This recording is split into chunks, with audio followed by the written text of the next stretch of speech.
Hello everyone, welcome back to my channel. I'm Purnima from Sri Venkateshwara College of Engineering. Today we are going to discuss about data structure and application, in particularly sliding block hashing. So let's get in.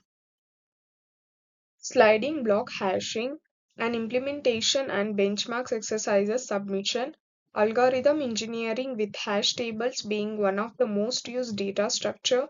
Lehman Sanders and Walzer proposes a novel, lightweight hash table referred to as like hash. Their idea is to hit a sweet spot between space consumption and speed. Building on the theoretical ideas by the authors, an implementation and experiments are required to evaluate practical performance of Slack hash.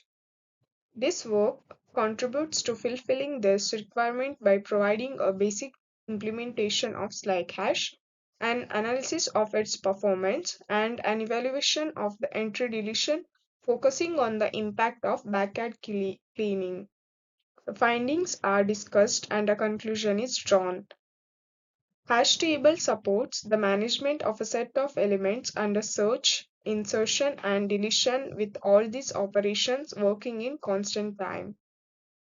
They are one of the most widely used data structures and often important for the performance of an application. Painful trade-off between space consumption and speed of the used hash tables is one reason why so many different variants are being considered. We introduced sliding block hashing, which makes this trade much less punishing by allowing high performance even with very small space overhead. This works both in theory and practice and can be achieved already with quite simple implementations. Hashing in blockchain.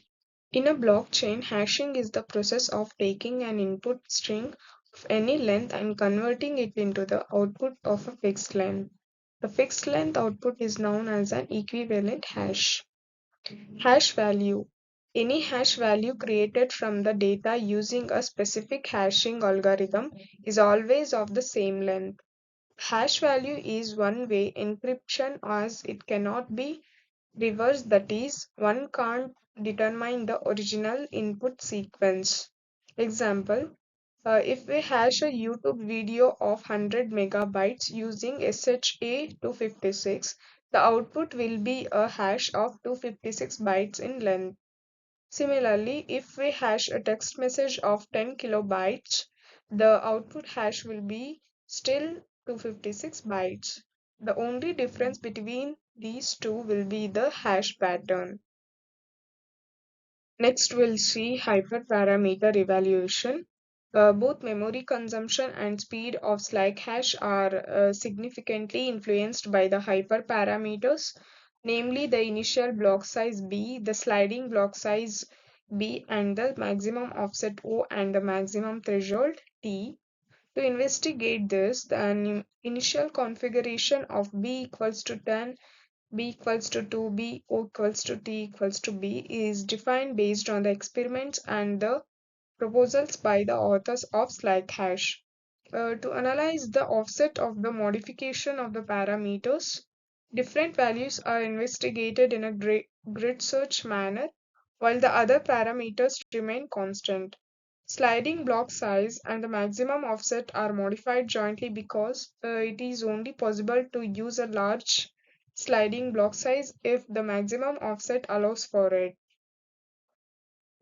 Slack hash is evaluated in terms of its execution time, cache misses, and branch misses for both insertion and querying. First, the block size has a major influence on the space efficiency of the hash table. The larger the block size, the less churn observed. Data must be stored. Additionally, more values are bumped to the backyard, leading to an even greater memory consumption for smaller block sizes. uh, for information on the backyard sizes of the different configurations after insertion. Second, with greater block size come greater querying and insertion times. This appears to be quite intuitive since the runtime of both operations depends on the block size.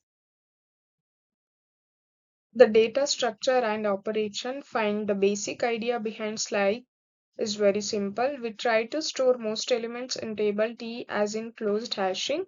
The main hash function h maps elements to the range O m bar b minus 1, that is to blocks for which T has an average capacity to be available. Ideally, block Bi would be contain up to B elements and it would be stored in a table entities. Slide makes this realistic by storing metadata that indicates the deviation from this ideal situation. How, how to implement this precisely opens a large design space. We know describe a simple solution with a number of turning parameters.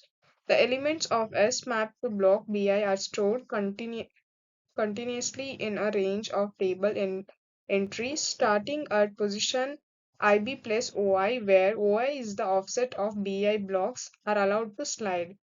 After this block, there may be a gap of size GI of unused table cells before the next block starts. Metadata explicitly stores the gap size. This has the added benefit that, in contrast to previous closed hashing schemes, there is no needed to explicitly represent an empty element. Metadata should use very little space. We we therefore limit the maximum set to a value 0. We also want to support fast search and therefore limit the block size by parameter b. With this constant on position and size of blocks, it may not be possible to store all elements of the input set S in table T. We therefore allow some elements to be bumped to a backyard T0. The backyard can be any table hash, since hopefully we few elements will be bumped. Space and time requirement of the backyard are of secondary concern for now. The last is conclusion and future work. Uh, with like we have described an approach to obtain hash tables that are simple, fast, and space efficient.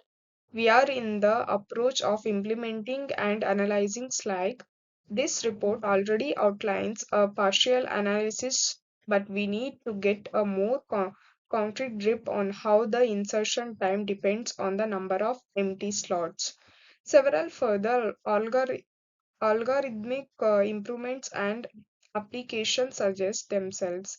In particularly, we believe that slide can be adapted to be space efficient also when the final size of the table is not known in advance.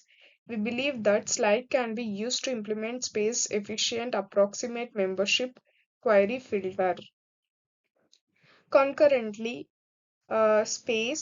efficient AMQS can be represented as a set of hash values, can also be viewed as a compressed single shot Bloom filter.